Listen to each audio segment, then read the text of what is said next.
नमस्कार, मैं हूं अंकुर और आप देख रहे हैं सत्य हिंदी का न्यूज बुलेटिन। एक नजर अब तक की सुर्खियों पर।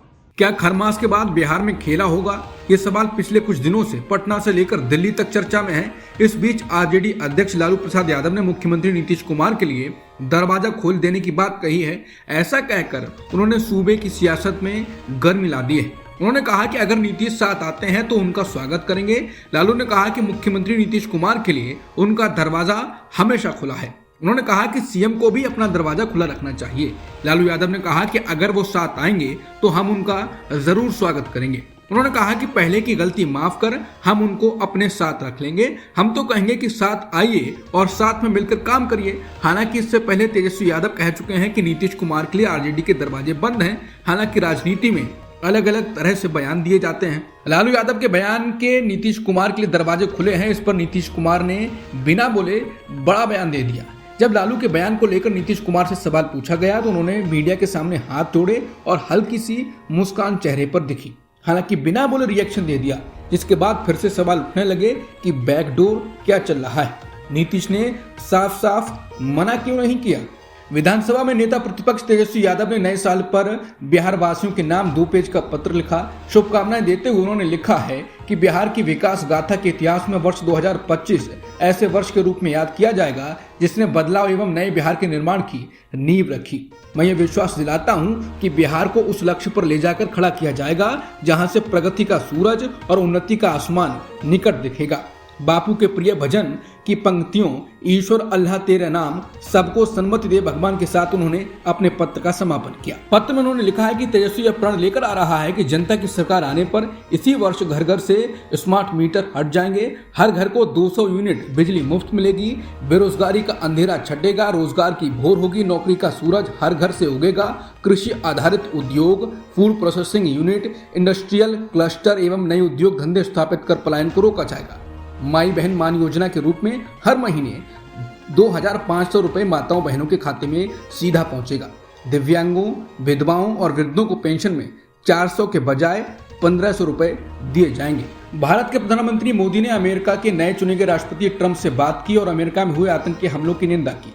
साथ ही उन्होंने हमले में जान गंवाए लोगों के परिवारों के प्रति संवेदना व्यक्त की। प्रधानमंत्री ने लिखा, आतंकवाद को जड़ से उखाड़ फेंका जाना चाहिए और हमने इस लक्ष्य को शीघ्रता से हासिल करने के तरीकों के बारे में बात। बता दें, बुधवार को अमेरिका के न्यू ऑरलिन्स में एक व्यक्ति ने भीड़ को ट्रक से रौंद दिया। इस हादसे में 15 लोगों की मौत हो चुकी है और कम से कम 35 लोग घायल हैं। इस हादसे को लेकर FBI ने बताया कि अभियुक्त के वाहन में आतंकवादी संगठन IS का झंडा मिला। इसके अलावा घटना मामले इलाके से हथियार भी बरामद किए गए। वहीं पीएम मोदी की ट्रंप से बात करने की खबर ऐसे वक्त आई है जब बीजेपी के नेता सुब्रमण्यम स्वामी और बाकी मीडिया रिपोर्ट ये दावा कर रही हैं कि पीएम मोदी ने विदेश मंत्री S जयशंकर को अमेरिका भेजा है कि वो ट्रंप से मोदी के लिए निमंत्रण लेकर आए, जो कि अभी तक नहीं मिला है। पश्चिम बंगाल के मुख्यमंत्री ममता बनर्जी ने केंद्रीय बलों पर बड़ा आरोप लगाया। ममता बनर्जी ने आरोप लगाते हुए कहा कि BSF राज्य को अस्थिर करने के लिए बांग्लादेश के नागरिकों को घुसपैठ की अनुमति दे रही है और महिलाओं पर अत्याचार कर रहे हैं। ममता ने कहा कि TMC बॉर्डर की रक्षा नहीं करती। अगर कोई घुसपैठ के लिए TMC पर आरोप लगाएगा तो उसे मैं बताऊंगी कि ये BSF की जिम्मेदारी है। ममता बनर्जी ने इसे केंद्र सरकार की बड़ी नापाक योजना बताकर बड़ा विवाद खड़ा कर दिया। सीएम बनर्जी के इस बयान के बाद TMC और भाजपा दोनों ही पार्टियों के बीच कड़ी टक्कर देखने को मिल सकती है। ममता बनर्जी के BSF घुसपैठ करवाती है वाले बयान पर केंद्रीय मंत्री गिरिराज सिंह ने बयान दिया। उन्होंने कहा यह बयान हास्यास्पद है। पश्चिम बंगाल सरकार पहले बांग्लादेशियों के लिए लाल कालीन बिछाती है और फिर बांग्लादेश के नाम पर राजनीति करती है। उन्होंने आरोप लगाया कि पश्चिम बंगाल बांग्लादेशी घुसपैठियों के लिए नर्सरी बन गया है। महाराष्ट्र के मुख्यमंत्री देवेंद्र फडणवीस पर 2 मंत्रियों धनंजय मुंडे और नीतीश राणे को कैबिनेट से बाहर करने के लिए विपक्ष ने दबाव बढ़ा दिया है। धनंजय मुंडे का संबंध एक ऐसे आरोपी से जोड़ा गया है जिसने फिरौती नहीं मिलने पर एक सरपंच की हत्या की थी। विपक्ष का आरोप है कि धनंजय मुंडे महाराष्ट्र में फिरौती का रैकेट चला रहे हैं। नीतीश राणे अपने बयानों के लिए पहले से ही बदनाम हैं, लेकिन केरल के वोटर्स के बारे में आपत्तिजनक बयान देने की वजह से फडणवीस सरकार की छवि अंतर्राष्ट्रीय स्तर पर खराब हुई। क्योंकि महाराष्ट्र में विदेश निवेश काफी आता है तो उसे इस नजरिए से देखा जा रहा है। धनंजय मुंडे के मामले में मीडिया ने जब मुख्यमंत्री फडणवीस से बात की तो उन्होंने कहा कि मैं इस राजनीति में नहीं पड़ना चाहता, लेकिन हम उन सभी के खिलाफ सख्त कार्रवाई करेंगे जिनके खिलाफ हमें सबूत मिलेंगे।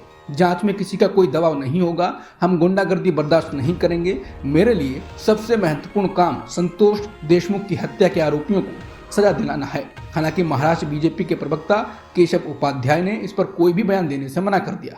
शंभू और खनौली बॉर्डर पर आंदोलन कर रहे किसानों के मामले में दिल्ली के पूर्व मुख्यमंत्री अरविंद केजरीवाल ने केंद्र सरकार को घेरा है।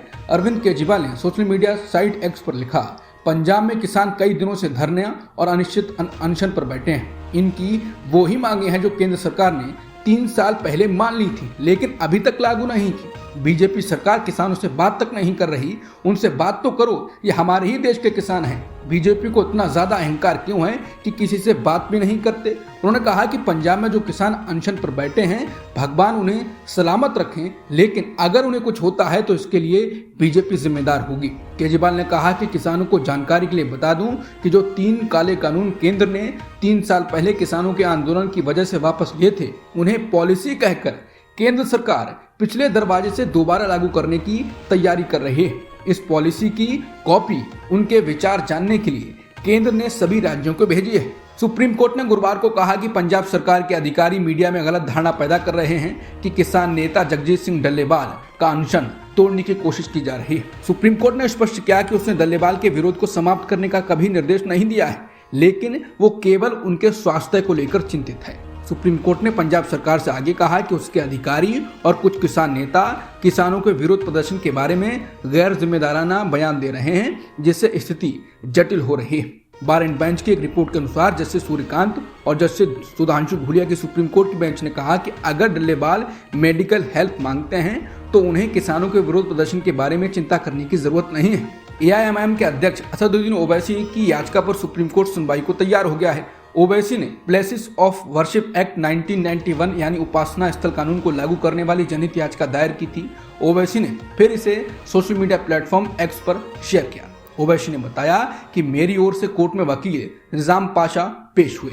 बता दें, वर्ष 1991 के पूजा स्थल कानून के मुताबिक किसी स्थान के धार्मिक चरित्र को 15 अगस्त 1947 के अनुसार बनाए रखने की बात है। हाल ही में शाही जामा मस्जिद के हिंदू मंदिर होने का दावा कर अदालत में वाद दायर किया गया था, जिसके बाद इस धर्मस्थल को लेकर कानूनी विवाद पैदा हो गया है। इसके बाद मस्जिद का सर्वे हुआ। खेल मंत्रालय ने राष्ट्रीय खेल पुरस्कार 2024 की घोषणा कर दी है। इस लिस्ट में ओलंपिक पदक विजेता मनु भाकर, शतरंज के विश्व चैंपियन गुकेश डी, भारतीय हॉकी टीम के कप्तान हरमनप्रीत सिंह और पैरालंपिक स्वर्ण पदक विजेता प्रवीण कुमार शामिल हैं। सभी को 17 जनवरी को राष्ट्रपति भवन में भारत के राष्ट्रपति मेजर ध्यानचंद खेल रत्न पुरस्कार देंगे। बता दें, मनु भाकर को लेकर विवाद पहले ही हो चुका है कि उनका नाम इसमें शामिल नहीं है, जिसके बाद मनु भाकर के पिता और खुद मनु भाकर ने बयान दिया था। दबाव के कारण हो सकता है कि मनु भाकर को यह अवार्ड दिया गया हो। बताया गया था कि मनु भाकर मेडल जीतने के बाद राहुल गांधी से मिलने गई थी, जिसके बाद मनु भाकर को अवार्ड देने से बचा जा रहा था। हालांकि वाद विवाद हुआ और अब मनु भाकर को अवार्ड मिल रहा है। अब तक की सुर्खियों में इतना ही। बाकी खबरों के लिए बने रहिए सत्यहिंदी.com के साथ।